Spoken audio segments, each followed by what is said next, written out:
All right, this is video 25 on authority bias. So the previous video was about arguments from authority. These are situations where the fact that someone said something is presented as evidence for believing that thing. And one of the things that I emphasized in that video early on was that most of the things we believe because people told us, and we believe that they are reliable sources on those things. For this next section, I want to talk a bit about what can go wrong when you rely on people's authority to form your beliefs. I'm going to do this by talking about sort of the flip side of an argument from authority bias. And the reading I gave you for this was 2 chapters from a popular, kind of fun to read book by Cialdini called Influence, which is about marketing and advertising and how to fight back against them. Cialdini is basically working in the same tradition that I introduced before when we were talking about Kahneman and Tversky and cognitive bias. He doesn't use the language of cognitive bias, but basically everything he's talking about is the same stuff that we talked about under the heading cognitive bias. So let's just review for a second. A cognitive bias is a habit of reasoning that can become dysfunctional in certain circumstances. And this is often not a matter of explicit belief. When we talk about fallacies, we generally are talking about inferences from one explicit belief to another. With cognitive biases, we're often talking about our psychological background functioning. And to explain cognitive bias, I introduced some ideas from Daniel Kahneman, who talked about 2 kinds of processes in your mind, System 1 and System 2, right? System 1 are the fast, unconscious processes that operate in the background. They are automatic, they are involuntary, they often operate like perception. You just see things the way you think they should be. System 2 processes are slow and conscious, and they require attention. They require effort. They are voluntary, and they are applied to perception. You say, are things really like the way I'm seeing? Most cognitive biases are products of simple System 1 processes and can be mitigated with System 2 processes. System 1 includes processes that you've done so often that they become automatic. The standard example here is driving a car. System 1 processes continue even when you know they are present. So a good example here is a glass bridge, and these actually exist in places. There's a ravine, and there is a bridge going over the ravine that is perfectly safe, perfectly solid, but it's completely transparent. So you look down, and it looks like you're up in the air. On a conscious level, you might feel safe. On an unconscious System 1 level, you feel scared because your direct perception is just of danger, right? And you can say, I know I'm not really in danger, but nevertheless, that System 1 process is still going on. System 2, your conscious beliefs tend to go offline when you're tired or distracted, right?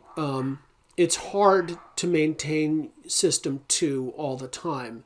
But critical thinking requires keeping System 2 active. All right. So in the Cialdini reading, he talks about something called a fixed action pattern and trigger features. These are terms from animal behavior, but they translate over to human behavior in terms of System 1 and System 2. So a fixed action pattern is a set of behaviors that an animal might have in a certain circumstance, like a mating dance. So the blue-footed booby, in addition to having a funny name, has a really remarkable mating dance. It's this bird. It's got big feet, big blue feet, and it picks them up and goes like this. You can Google it. It looks kind of cool. That's what we call a fixed action pattern, because when the mating program, when the mating software gets triggered, the bird will immediately do this little mating dance, right? A trigger feature, so we can say that a fixed action pattern is a System 1 process with a simple trigger and an elaborate response. Stalking behavior for predators, right? You see prey and the animal will crouch down and hide. That's also can be part of a fixed action pattern, although sometimes that behavior is more varied and intelligent. With a lot of insects, you can see fixed action patterns really well. And what's especially good with insects is trigger features. So a trigger feature is the perceptual cue that starts the fixed action pattern. So ants, for instance, will clear dead ants out of their nest, right? And the trigger for that is just a pheromone that is released when an ant is considered dead. So you can paint live ants with the pheromone, and they will be dragged out of the nest by their nest mates, right? Okay, so in the reading, he talks about fixed action patterns and trigger features as sources of cognitive bias, right? These are ways that we can be exploited by simply having individual triggers that make us want to believe things or do things. One example Cialdini gives is something that we've already talked about, anchoring, right? Remember, anchoring was the cognitive bias that occurs when the first piece of information affects judgments about second pieces of information. So this is a common tactic with salespeople, right? They'll show you something expensive that sets your anchor, and then they show you something still kind of expensive, but now it looks cheap because it's been compared with the expensive thing. So we talked about this before. Cialdini also talks about it, but he uses a different name. He calls it perceptual contrast, but it's essentially the same thing. So perpetual triggers and cognitive biases can play a role through people's character. Whenever we are talking with someone, we are constantly evaluating in a System 1 kind of fashion how much we like and trust them, right? And this perceptual evaluation can be tricked by perceptual cues of the sort that Cialdini talks about. Okay. This kind of personal evaluation often impacts our belief more than an evaluation of evidence, right? So again, think back to 12 Angry Men. One of the things that Henry Fonda did to win over the jurors was present evidence and arguments that the lawyer had not presented. Another thing he did, though, was discredit the jurors who were pushing for conviction. He turned the jury against them, made them seem like they were not trustworthy people, and in turn increased his own trustworthiness. Notice that these personal evaluations don't actually relate directly to the truth or falsity of the simple factual empirical claim, did the boy stab his father, right? So what this means is that when we are evaluating personality, we are vulnerable to salesmen, especially the kind of salesman that Henry Fonda is,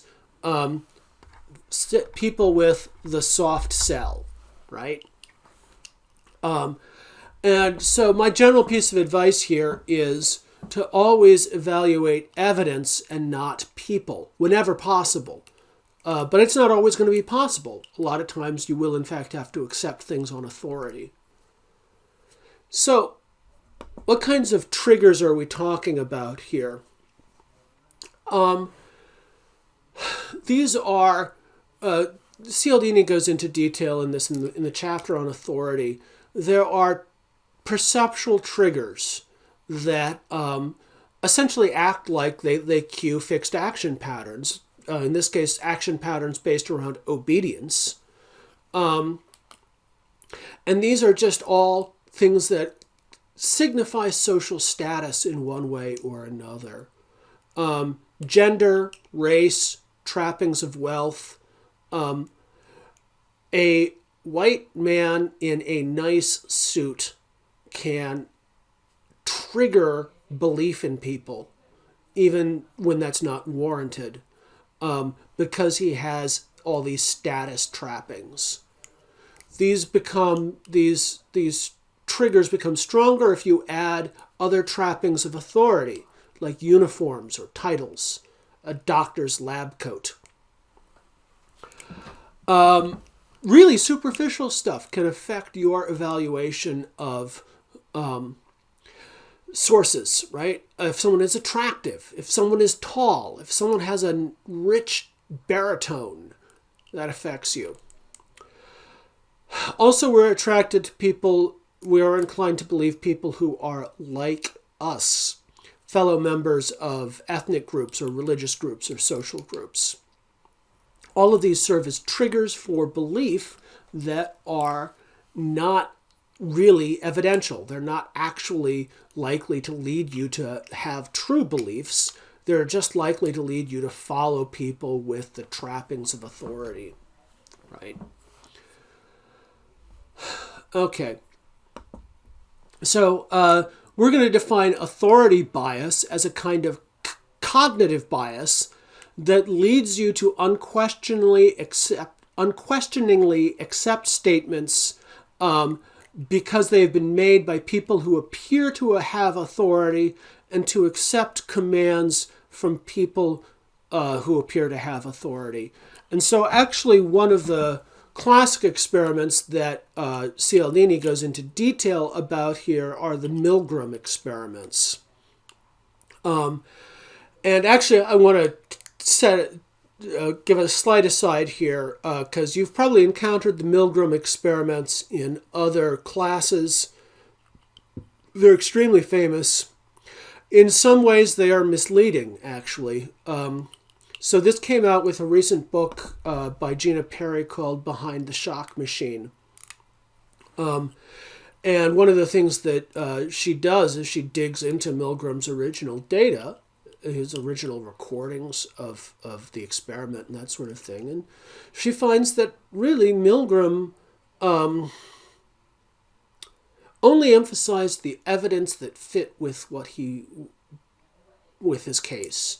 So there were cases where people disobeyed the experimenter in the Milgram experiment, and Milgram just left them out of his account. So in some ways, there was a lot of selective use of data there. In general, with Cialdini, I appreciate the effort to go into the psychological aspects of this, but a lot of the psychological science here is not as thoroughly grounded as you would like it to be for science, right? And often it's actually just doing things, it's proving things that we already kind of believed anyway. So Milgram set out his experiment to show how people could have obeyed Hitler's genocidal orders. Of course, we didn't actually need the Milgram experiment to know that people will obey horrible orders. We already have the Holocaust, right? Why exactly we need to prove under laboratory situations that something like the Holocaust could occur, I'm not entirely sure. We know just on a humanistic historical level, people tend to obey orders even when those orders are horrible. If anything, Milgram would have done a better job if he had shown all of the evidence, including the cases where people disobeyed orders. While I'm at it, I want to talk about one other thing. Cialdini mentions some experiments by Langer, which he uses as an example of a behavioral trigger. In this case, they're ghost arguments. So the experiment was trying to cut in line for a Xerox machine, right? And there was a regular condition where someone says, "Excuse me, I have 5 pages. May I use the Xerox machine in front of you?" 60% success rate. That goes up to 95 if they simply give a reason for what they're doing, because I'm in a rush. That number stays the same if the because is followed by something that isn't even a good reason.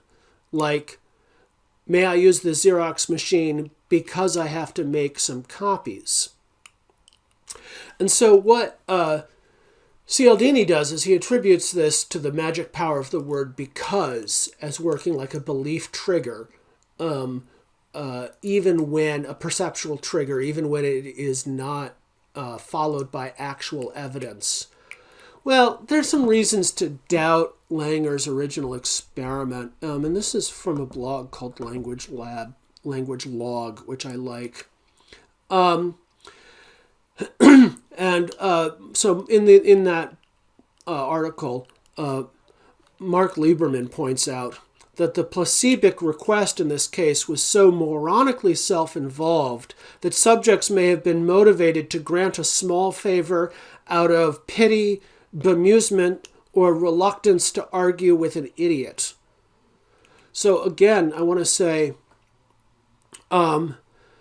that the science here is not as firm as you would like it to be, and it's not as firm as people like Cialdini present it. Nevertheless, we can be confident that authority bias is a thing, right? When someone has trappings of authority, we are inclined to believe them, even when the person's authority is completely unearned. And actually, actors who play doctors on TV is a classic one for this. And this still goes on, right?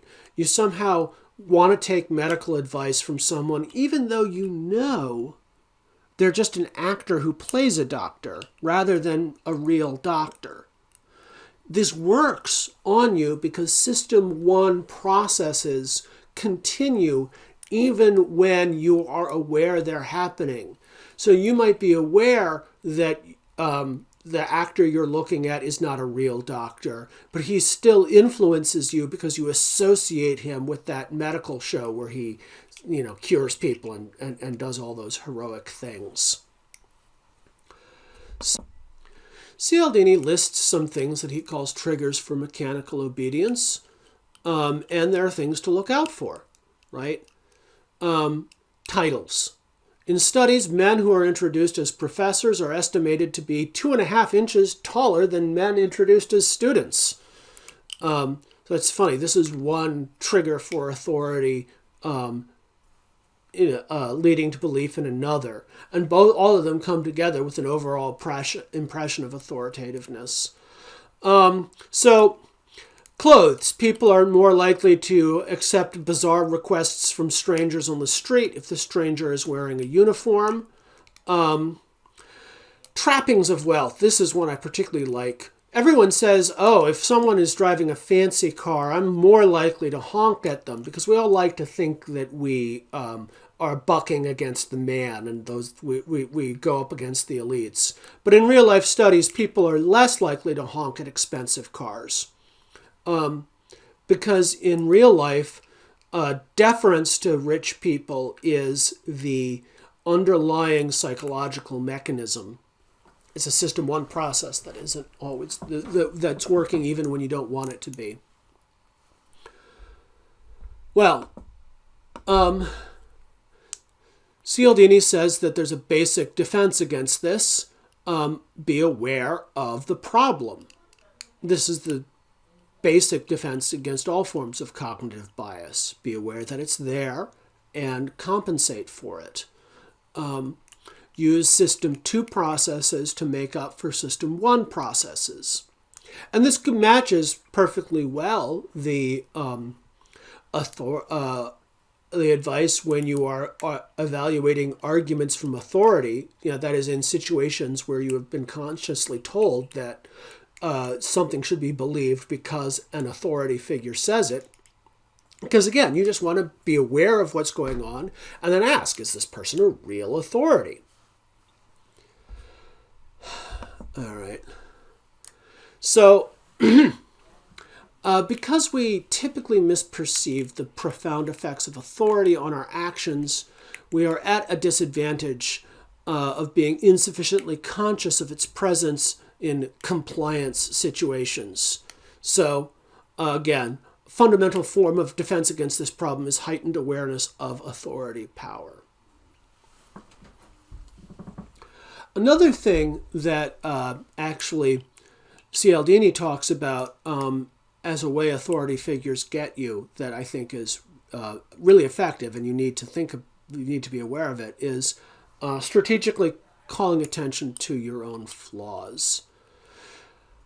There are old advertising slogans like Listerine, the taste you'll hate 3 times a day. So Listerine has a nasty taste to it.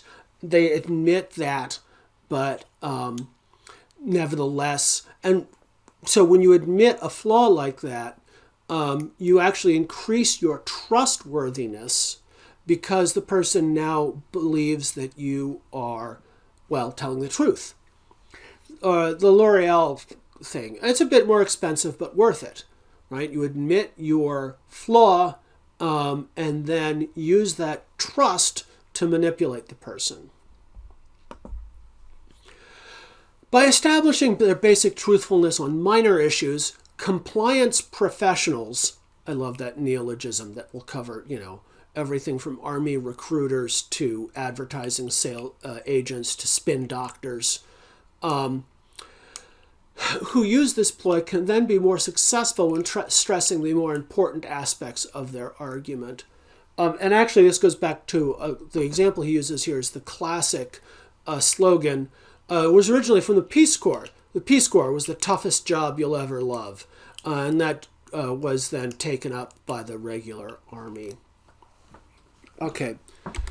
So we've talked about arguments from authority, how to evaluate an authority, a source when you have been explicitly told that you should believe it because they say so. We've also looked at what to do in situations where you may be unconsciously influenced by the apparent authority of someone, even when that authority does not involve make them more believable. If that authority might be completely fake. The final section will be about arguments ad hominem. And again, it goes back to my overall goal, which is to keep our focus on actual evidence and only talk about personality and character when it is necessary to evaluate evidence.